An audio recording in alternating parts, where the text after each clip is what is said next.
ओम नमो आदेश गुरु जी को प्रणाम। हर हर महादेव ओम काली।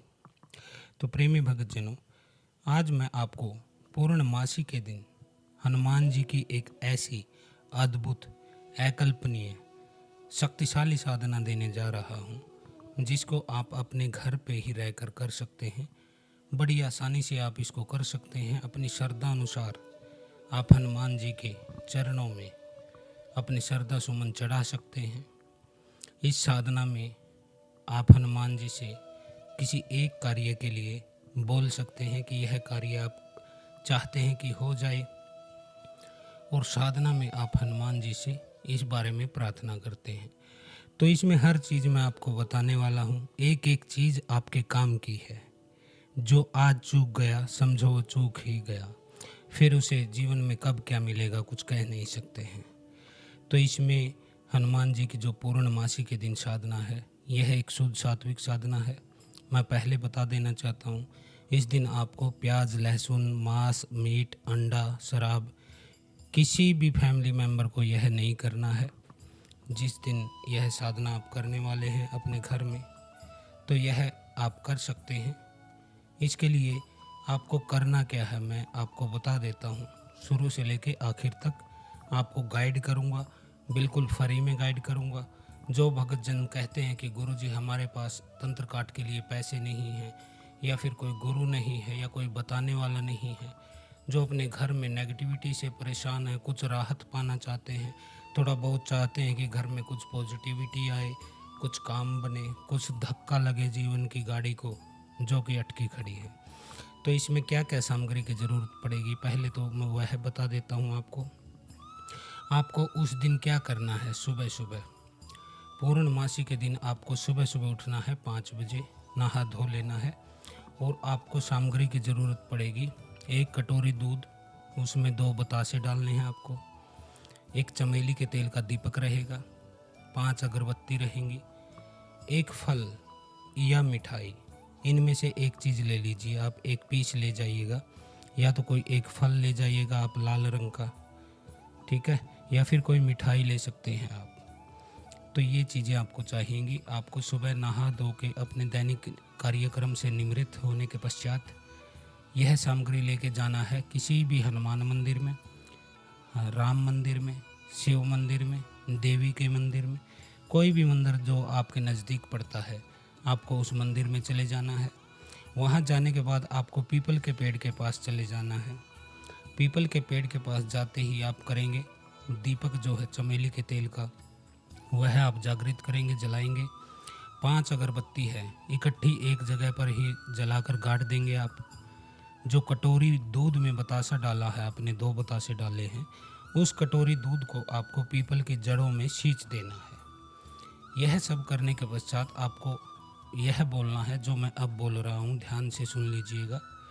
आपको कहना क्या है, आपको हाथ जोड़ लेने हैं वहीं पर पीपल के पेड़ के समक्ष, आंखें बंद कर लेनी है और बोलना है कि हे ब्रह्म बाबा, मैं, अपना नाम लीजिए, पिता का नाम, जगह का नाम, आज पूर्णमासी के दिन हनुमान जी की साधना करने जा रहा हूँ ताकि मैं उनकी कृपा प्राप्त कर सकूँ, उनका आशीर्वाद प्राप्त कर सकूँ। मेरी इस साधना में आपको मेरी साधना की रक्षा करनी होगी, और मेरी साधना की सफलता में आपको अपना आशीर्वाद देना होगा।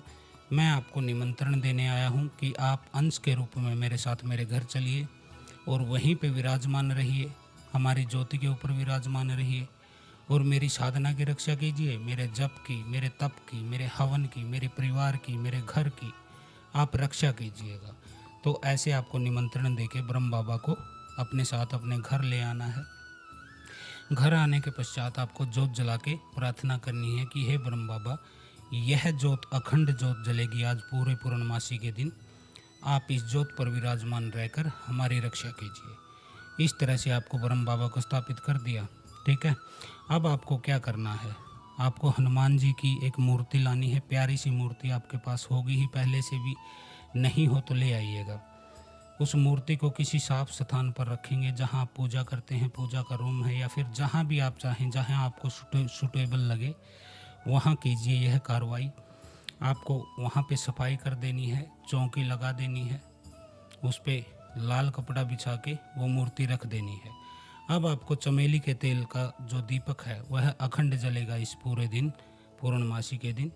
तो अखंड दीपक वहाँ पे मूर्ति स्थापित करने के पश्चात आपको लाल फूल चढ़ाने हैं।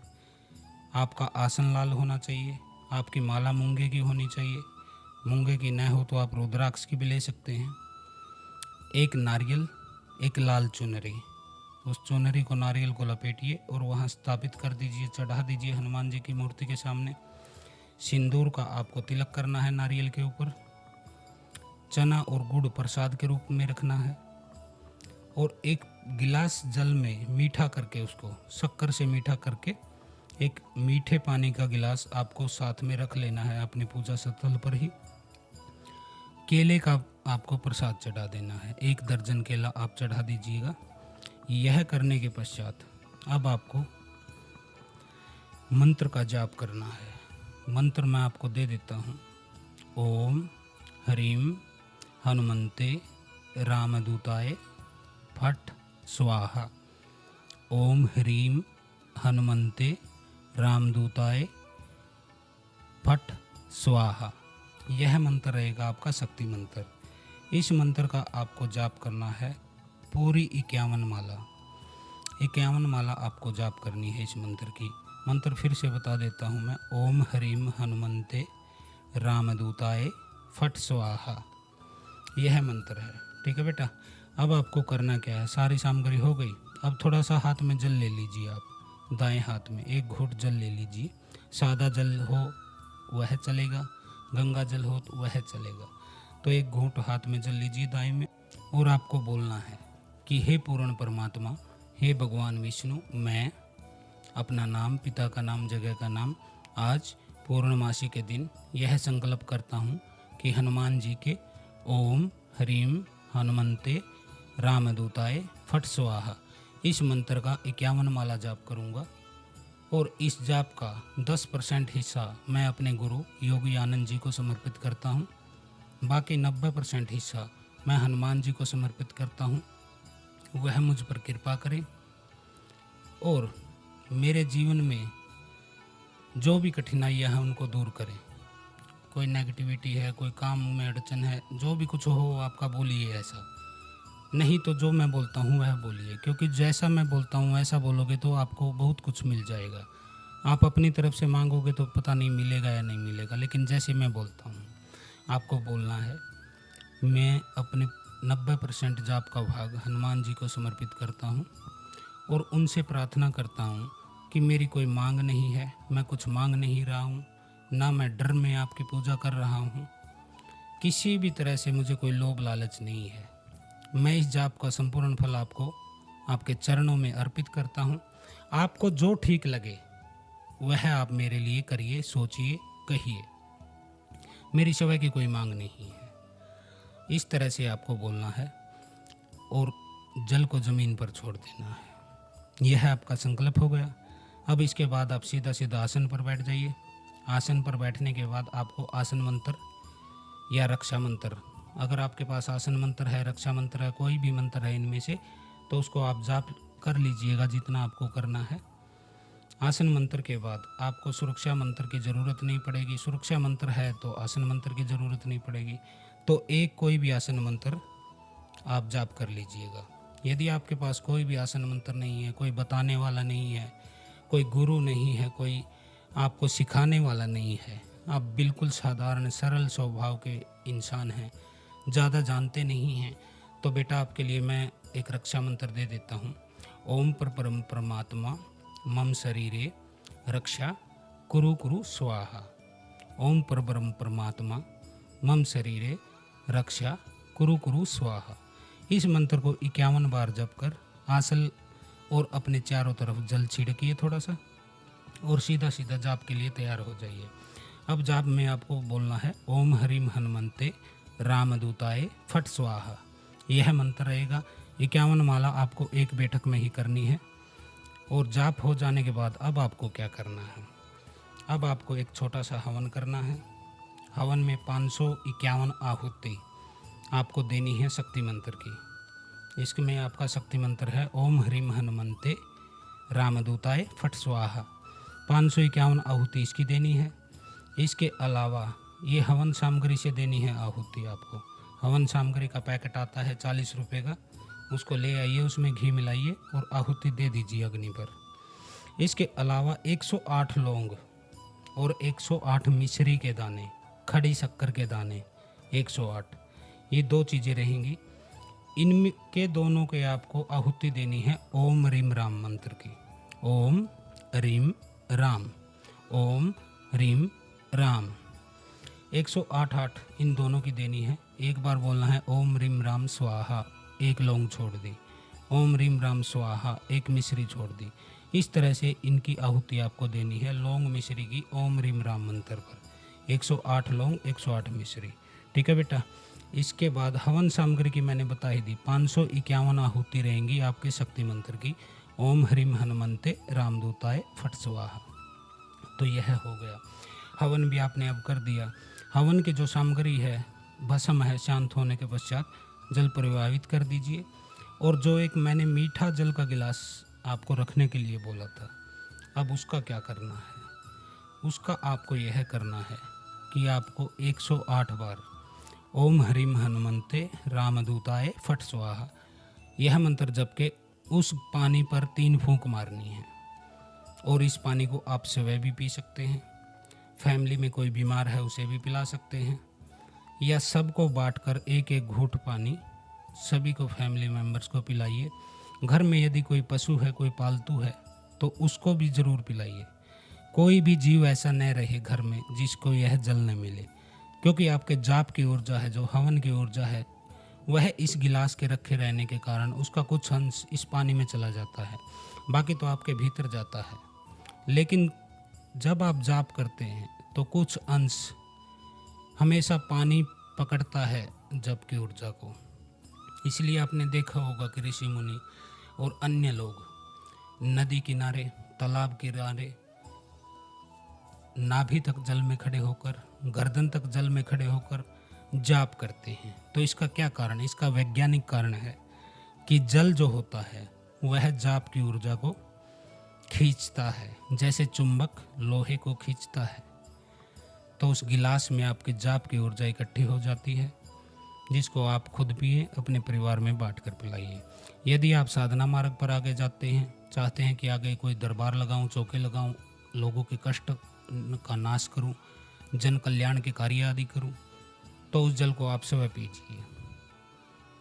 और यदि चाहते हैं घर में सुख शांति रहे, परिवार में प्रेम बना रहे, काम धंधे चले, सुख से जीवन कटे, तो फिर सबको बांट कर आप पिला दीजिए।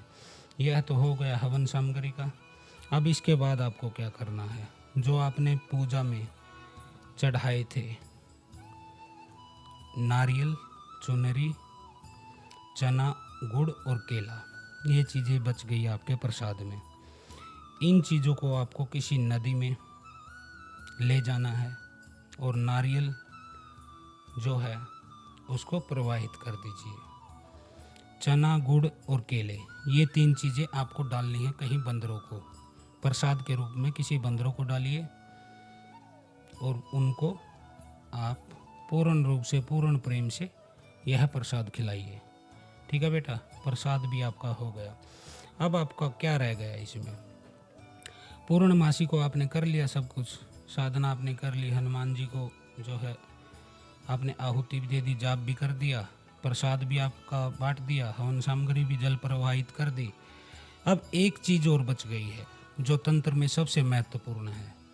वह होती है बेटा, जिस देवता को आपने अपनी साधना की रक्षा के लिए अपने घर में नियुक्त किया था, जोत पर विराजमान किया था। जैसे इस साधना में हमने ब्रह्म बाबा को स्थापित किया है, तो उसका विसर्जन, पहले दिन हम गए थे उसका निमंत्रण देने कि आइए आप हमारे साथ घर आइए, साधना की रक्षा कीजिए। आज हम उनका विसर्जन करेंगे। तो उसके लिए क्या करना होगा? 1 कटोरी दूध में 2 बतासे, वही चमेली का तेल, 7 अगरबत्ती, 5 बूंदी के लड्डू, 11 लौंग, 7 बतासे, यह सामग्री लेके आपको फिर से मंदिर में जाना है, पीपल के पेड़ के पास। वहाँ से और प्रथम आप दीपक जलाएंगे, अगरबत्ती जलाएंगे, 5 लड्डू चढ़ाइए, लौंग चढ़ाइए, बतासे चढ़ाइए। अब वह जो दूध में बतासा डाला था उससे पीपल के जड़ों में सींच दीजिए। और अब जैसा मैं बोलता हूँ बेटा, सेम वही आप बोलोगे।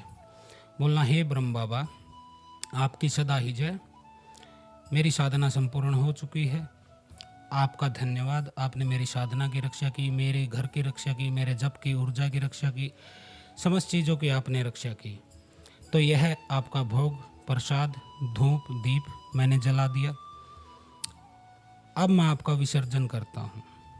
अब आप पीपल के पेड़ पर ही बैठिए, हनुमान जी की, राम जी की, भगवान शिव की, माता की सेवा कीजिए और मुझ पर कृपा और आशीर्वाद बनाए रखिए। ऐसा करके आपको उनका विसर्जन कर देना है और अपने चुपचाप घर चले आना है।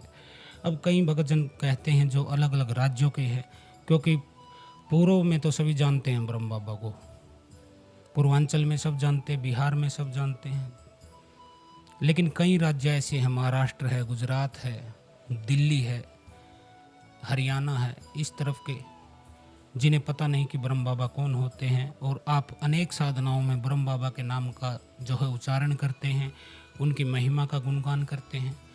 तो थोड़ा सा मैं बता देता हूँ बेटा, ऐसे शंकित लोगों के लिए। जो ब्रह्म बाबा होते हैं वह जैसे कोई मंदिर है आपके पड़ोस में, आपके गांव में कोई मंदिर है, तो उस मंदिर में जो पूजा पाठ करता था पंडित ब्राह्मण, वह वेद पाठी था, शास्त्र पढ़ता था, पुराण पढ़ता था, गीता पढ़ता था, रामायण पढ़ता था, ज्योतिष पतरे का काम करता था, पूजा पाठ आदि मंदिर की आरती सब कुछ करता था, हवन यज्ञ करता था, लोगों के गृह प्रवेश, मृत्यु, जन्म हर जगह वह कार्य करता था। मंत्र ज्ञान का उसे पूर्ण विवरण था, शास्त्रों नीति का उसे पूर्ण जानकारी है। तो ऐसे व्यक्ति मृत्यु के पश्चात ब्रह्म बाबा के रूप में स्थापित हो जाते हैं, यानी कि उनको ब्रह्म बाबा की योनि मिलती है।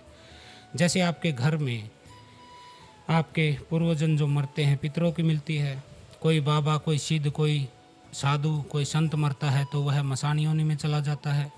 उसी तरह ये ब्राह्मण जो होते हैं कुल के, जो मंदिर में पुजारी होते हैं, वह ब्रह्म बाबा के रूप में उसी मंदिर की पीपल के पेड़ पर एक अधिकारी के रूप में, एक अफसर के रूप में नियुक्त हो जाते हैं और उस मंदिर की सुरक्षा की जिम्मेदारी उन्हीं के ऊपर होती है। उनको ब्रह्म बाबा कहा जाता है। ब्राह्मण कुल से हैं तो ब्रह्म बाबा उनको बोला जाता है। ब्रह्मदेव भी कहते हैं, ब्रह्म बाबा भी कहा जाता है। तो वह होते हैं जो भी चौंके लगाते हैं, दरबार लगाते हैं, हनुमान जी के नाम से, बालाजी के नाम से जो भी दरबार चौंके लगते हैं, वहाँ हर जगह ब्रह्म बाबा काम करते हैं। आप सोचते होंगे कि हनुमान जी का भगत है, हनुमान जी आए हैं इसके अंदर, लेकिन वहाँ ब्रह्म बाबा कार्य करते हैं। जो लोग पर्चा बनाते हैं, पर्चे पर लिखकर आपकी पूछा देते हैं, वहाँ ब्रह्म बाबा कार्य करते हैं। तो तंत्र में ब्रह्म बाबा एक अनिवार्य शक्ति है, आपके निकट की शक्ति हैं, क्योंकि आपके गांव के मंदिर के वो पुजारी थे, सबको जानते थे, आपके पिता को, दादा को, आपको। मृत्यु के पश्चात जब वह उस अधिकारक क्षेत्र में उनको एक अधिकारी के रूप में नियुक्त हो जाते हैं वहाँ पे, तो आसपास के सभी भूत प्रेतों को वही नियंत्रित करते हैं। वो उन्हें पकड़कर पीपल के पेड़ पर बांध भी सकते हैं। वह हर तरह का कार्य कर सकते हैं क्योंकि वह क्षेत्र उनका होता है। ब्रह्म बाबा के माता शीतला के साथ, माता मदानन के साथ, आपके अक्षेत्रपाल डी बाबा, आपके भूमिया, नगर खेड़ा, अक्षेत्रपाल, इनके साथ मधुर संबंध होते हैं। इसलिए ब्रह्म बाबा कहीं भी जा सकते हैं, कभी आ सकते हैं। ब्राह्मण कुल से होने के कारण और राम और भगवान शिव के पुजारी होने के कारण कोई भी देवी देवता उन्हें रोक नहीं सकता है।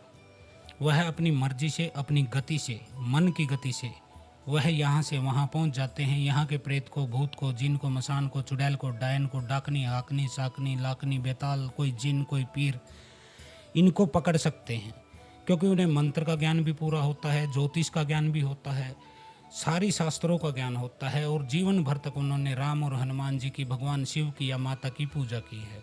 तो वह शक्ति उनके साथ ऑटोमेटिक थी। ये होते हैं ब्रह्म बाबा।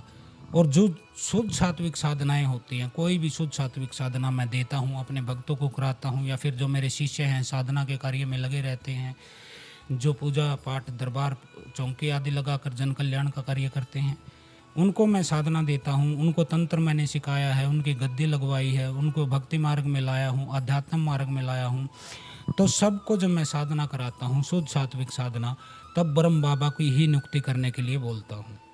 लेकिन मैं खास उन लोगों को बोलता हूँ जिन पर मुझे पूर्ण विश्वास होता है, जो नियमों के पक्के होते हैं, शुद्ध होते हैं, जिनके मन में कोई लोभ, कोई अहंकार, कोई तरंग नहीं होती।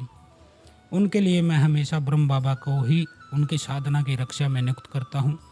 क्योंकि आप वहाँ जाके पीपल के पेड़ पर बोलते हैं कि हमें हमारे गुरु योगी आनंद जी ने भेजा है, तो मैं ब्रह्म बाबा को प्रार्थना करता हूँ, एक इशारा करता हूँ, वह आपके साथ जाकर आपके घर पे विराजमान हो जाते हैं।